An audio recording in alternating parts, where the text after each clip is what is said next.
Elə sənətkarlar var ki, dünyalarını dəyişsələr də heç vaxt unudulmurlar. Haqqında söhbət açmaq istədiyim sənətkar Azərbaycanın əməkdar artisti, tanınmış kaman ustası Müslüm Maqomayev adına Azərbaycan Dövlət Akademik Filarmoniyasının mahnı və rəqs ansamblının solisti Tələt Bakıxanovdan söhbət açacağam.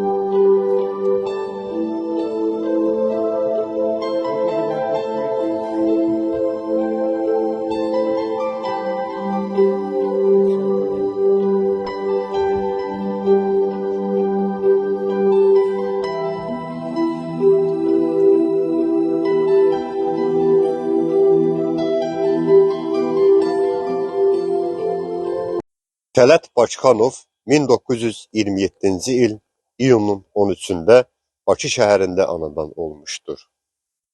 1945-1947-ci illərdə teatr texnikumunu bitirmişdir. 1947-1949-cu illərdə Asəf Zeynallı adına Azərbaycan Dövlət Musiqi Məktəbində kamança ixtisası üzrə Hafiz Mirzəliyevdən və Firuz Əlizadədən dərs almışdır. 1947-ci ildən Müslüm Maqomayev adına Azərbaycan Dövlət Filarmoniyasının mahnı və rəqs ansamblının solisti olmuşdur. Tələt Bakıxanov respublika və beynəlxalq əhəmiyyətli müsabiqələrin iştirakçısı və qalibi olmuşdur. 1970-1980-ci illərdə Səmərqənd şəhərində keçirilən Yaxın və Orta Şərq xalqları peşəkar musiqisinin ənənələri və müasirlik mövzusunda 1-ci və 2-ci beynəlxalq simpoziumlarının iştirakçısı olmuşdur. Bəhram Mansurov, Canəli Əkbərov və Alim Qasımov kimi sənətkarlarla birgə Azərbaycan muğam ifaçılığı sənətini təmsil etmişdir. Tələt Bakıxanov ilk dəfə 1970-ci ilə qədər Rəşid Behbudovla çalışıb. Daha sonra 1985-ci ilə qədər Zeynəb xanım Xanlarov ilə çalışıb. 1966-cı ildə Rəşid Behbudovla İranda da qastrolda olublar və onları İran şahı qəbul edib. Hətta Tələt Bakıxanova üzük bağışlayıb. Rübabə Muradova, Yavər Kələntərli, Əbülfət Əliyev, Ağaxan Abdullayev, Hacıbaba Hüseynov, Mahrux Muradova kimi sənətkarları da müşayiət edib. Tələt Bakıxanov 1989-cu ildən Bülbül adına musiqi məktəbində dərs deyib. Tələt Bakıxanovun oğlu Aras Bakıxanov atasının 400 foto şəklini və bir kamançasını Mədəniyyət Muzeyinə verib. Tələt müəllimin 2 kamançası olub və biri Mədəniyyət Muzeyində və biri də evində qorunub saxlanılır. Bu fotoşəkil 1983-cü ildə Səmərqənd şəhərində çəkilib. Canəli Əkbərov, Bəhram Mansurov və Tələt Bakıxanov laureat olublar və 1-ci yeri tutublar.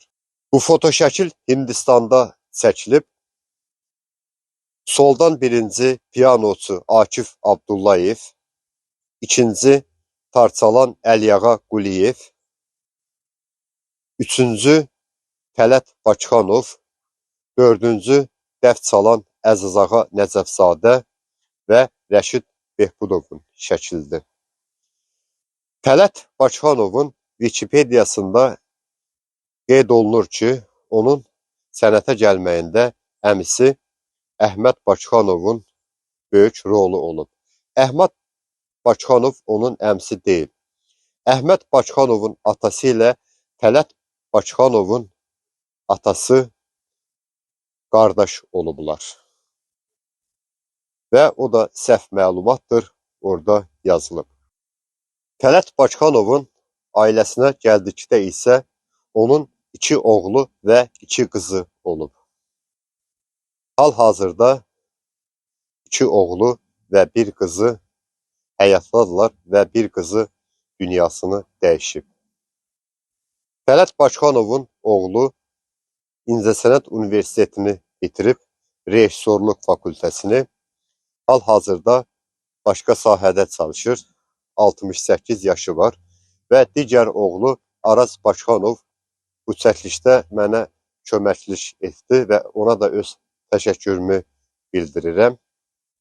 Və Tələt Bakıxanovun bir qızı da hal-hazırda o da həyatdadır və uzun illər biologiya və kimya müəlliməsi işləyib.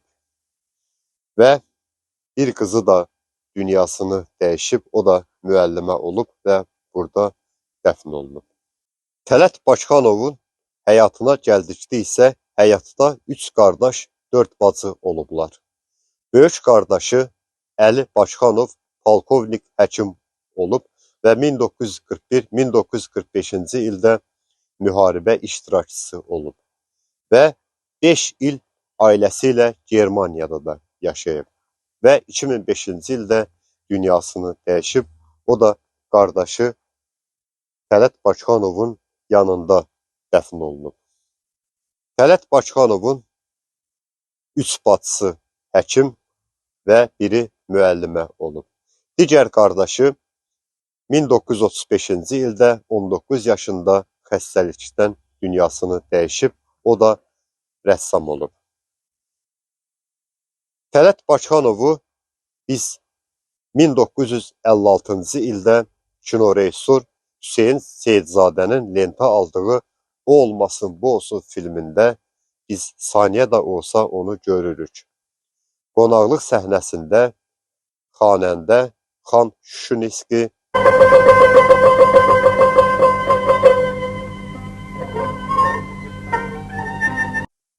tarda Bəhram Mansurov və kamançada Tələt Bakıxanov. Biz saniyə də olsa onu filmdə görürük. Tələt Bakıxanov 2000-ci ildə 73 yaşında dünyasını dəyişir və o Maştağat kəndindəki Keçənlər məzarlığında dəfn olunub. Tələt Bakıxanov haqqında qısa olsa da bildiklərimi sizlərlə bölüşdüm və bu sənətkarı da unutmadım. Gəlmişkən də bura təmizdir. Buranı oğlu Araz müəllim tez-tez ziyarət edir və gəlmişkən də bacardığım qədər məzarının ətrafını təmizləyəcəm.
Tələt Bakıxanovun 2 bacısı da burada dəfn olunub. İkisi də 46 yaşında dünyasını dəyişiblər və ikisi də onların həkim olub. Üstə Başxanova 1917-ci ildə anadan olub və 1963-cü ildə 46 yaşında dünyasını dəyişib. Və Nərgiz Başxanova 1915-ci ildə anadan olub və 1961-ci ildə 46 yaşında dünyasını dəyişiblər. Onlar da yanbayan dəfn olunublar. Gəlmişkən də onların da məzarının ətrafını yudum, təmizlədim. Allah onlara da rəhmət eləsin. Ruhları şad olsun. Tələt Başxanov haqqında qısa olsa bildiklərimi də sizlərlə bölüşdüm və bu Maşdağa kəndindəki keçənlər məzarlığına mən gələndə də bu sənətkarımızın məzarını ziyarət edirəm və bu bizim borcumuzdur. Gəlmişkən də həm onun ailə üzvlərinin, həm də Tələt Başxanovun məzarının ətrafını yudum, təmizlədim. Allah Tələt Başxanova və onun ailə üzvlərinə rəhmət eləsin. Ruhları şad olsun.